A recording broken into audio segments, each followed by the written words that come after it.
Bismillahirrahmanirrahim. Assalamualaikum warahmatullahi wabarakatuh. Alhamdulillahi rabbil alamin. Wa usalli wa usallim ala nabiyyina wa habibina Muhammadin wa ala alihi wa sahbihi ajma'in. Amma ba'du. Kaum muslimin rahimani wa rahimakumullahu ta'ala. Pada kesempatan siang hari ini kita memasuki muqaddimah yang kedua, yaitu kita akan membahas terkait nasab Al-Imam Al-Bukhari rahimahullahu ta'ala. Pada pertemuan yang lalu kita sudah mengenal apa itu kitab Al-Adabul Mufrad. Sekarang kita akan membahas nasab pengarang kitab Al-Adabul Mufrad, yaitu Al-Imam Al-Bukhari rahimahullah ta'ala. Nasab beliau adalah Abu Abdillah Muhammad bin Ismail bin Ibrahim bin Al-Mughirah bin Bardisbah Al-Ju'fi. Kunyahnya siapa? Abu Abdillah. Namanya Muhammad. Bapaknya Ismail. Kakeknya Ibrahim. Setelah kakek, buyutnya Al-Mughirah. Setelah buyut apa? Canggah. Canggahnya siapa? Bardisbah. Jadi Imam Bukhari namanya Muhammad, bapaknya Ismail, kakeknya Ibrahim, buyutnya Al-Mughirah, canggahnya Bardisbah. Kita bahas satu-satu. Yang pertama, Bardisbah. Bardisbah ini bahasa Persianya artinya adalah Az-Zurra, petani. Jadi Bardisbah itu artinya adalah petani. Ini dari bahasa Persia. Dan Bardisbah ini jamaah belum sempat masuk Islam. Dia beragama sebagaimana agamanya orang-orang Persia. Siapa yang pertama kali masuk Islam? Yang pertama kali masuk Islam adalah anaknya Bardisbah. Siapa namanya Bardisbah? Al-Mughirah. Dia masuk Islam melalui tangan Yaman Al-Ju'fi. Yaman Al-Ju'fi. Sehingga nisbatnya kepada yang menjadi sebab masuk Islam. Sehingga Imam Bukhari nisbatnya siapa? Al-Ju'fi. Melalui Al-Ju'fi inilah beliau masuk Islam. Anaknya Al-Mughirah siapa? Ibrahim. Dan Ibrahim ini kata Ibnu Hajar rahimahullahu ta'ala, falam nakif ala syai' min akhbarihi. Kita enggak mendapati terkait kabarnya.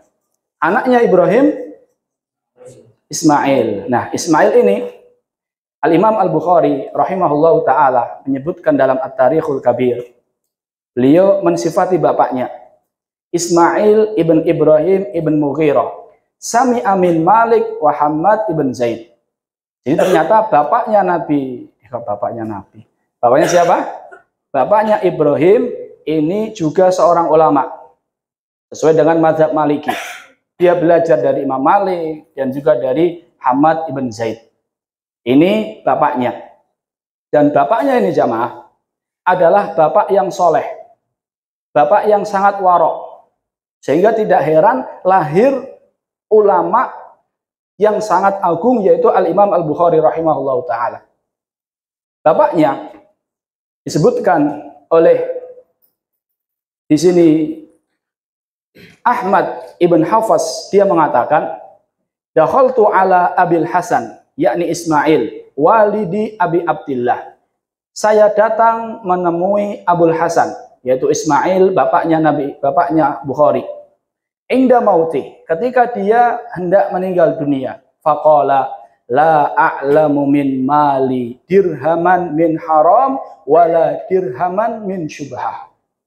Jadi ketika mau meninggal dunia, kata bapaknya, saya tidak tahu selama ini saya punya harta 1 dirham yang haram atau 1 dirham yang syubhat.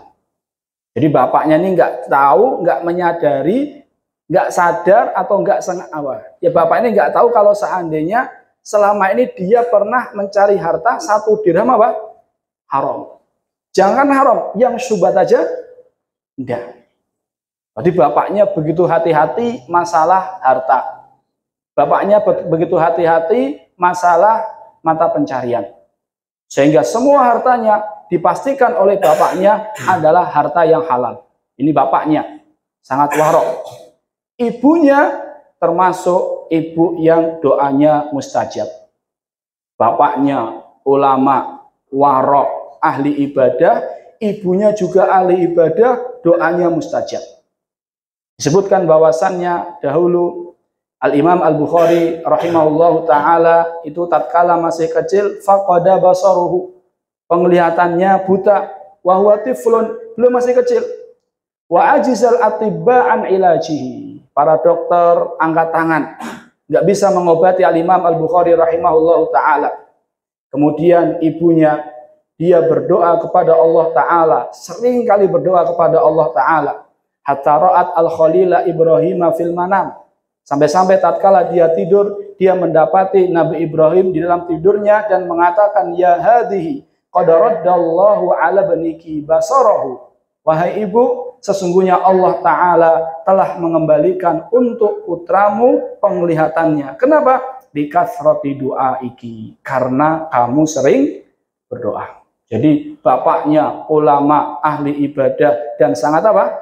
Warok, sangat hati-hati. Ibunya Nabi Ibrahim adalah orang yang doanya mustajab. Sehingga lahirlah sosok ulama yang sangat besar, yang sangat agung, yaitu Al-Imam Al-Bukhari rahimahullahu ta'ala. Dari kisah atau pemaparan nasab Al-Imam Al-Bukhari rahimahullahu ta'ala jamaah ini, kita akan mengambil beberapa faedah, namun satu saja. Yang pertama adalah kesolehan kedua orang tua memiliki pengaruh yang sangat besar terhadap kesolehan anak-anaknya. Kesolehan kedua orang tua memiliki pengaruh besar terhadap kesolehan anak-anaknya. Makanya di antara doa kita, Rabbana hablana min azwajina wa dzurriyyatina qurrata a'yun. Wahai Rabb kami, anugerahkanlah kepada kami dari pasangan-pasangan hidup kami, kemudian keturunan kami qurrata a'yun, penyejuk pandangan. Kita minta sama Allah agar keturunan kita menjadi penyejuk pandangan. Lihat ayat selanjutnya, waja'alna lil muttaqina imama, dan jadikanlah kami pemimpin bagi orang-orang bertakwa. Kita pengen anak-anak kita bertakwa, kita pengen pasangan hidup kita bertakwa, pemimpinnya harus lebih apa? Lebih bertakwa. Sehingga ketika kita berdoa kepada Allah dengan doa tersebut, sejatinya ini juga anjuran kepada kita agar kita menjadi orang tua yang bertakwa. Disebutkan dalam sebuah kisah bahwasanya Umar bin Khattab radhiyallahu taala anhu jamaah, suatu hari dia bersama pembantunya atau bersama Aslam, dia malam-malam berkeliling. Kemudian dia mendengar dari rumah ada percakapan antara ibu dengan putrinya. Apa kata ibu tersebut? Dia mengatakan kepada anaknya, ya bintah kumi ilal laban fa akhlitihi bilma. Wahai putriku, berdiri kamu sana ke susu tersebut, campurkan dengan air. Jadi ibunya nyuruh agar putrinya ini mencampur susu yang akan dijual biar semakin banyak dicampur dengan apa? Air. Tapi ternyata putrinya tidak mau. Kata putrinya, apakah ibu tidak tahu betapa tegasnya Umar masalah ini? Kata ibunya, kan Umar nggak lihat. Apa kata putrinya? Memang Umar nggak lihat, tapi saya nggak mau bermaksiat kepada dia secara sembunyi-sembunyi, sedangkan saya menampakkan ketaatan. Sehingga Umar mendengar percakapan tersebut, dia berkata kepada Aslam, Aslam, tolong itu dikasih tanda di depan pintu rumahnya. Besok paginya atau siang harinya, Umar bin Khattab radhiyallahu ta'ala bertanya kepada Aslam, siapa yang tinggal di situ? Diceritakanlah bahwasanya seorang gadis perempuan dan seorang ibu yang sudah tidak punya suami. Kemudian kemudian Umar bin Khattab radhiyallahu ta'ala menemui putra-putranya dan mengatakan, wahai anak-anakku, hal minkum man yahtaju ila imra'atin fa uzawwijuhu. Adakah di antara kalian yang butuh dengan wanita, saya akan menikahkannya. Kemudian anaknya yang bernama Asim mengatakan, saya wahai abi.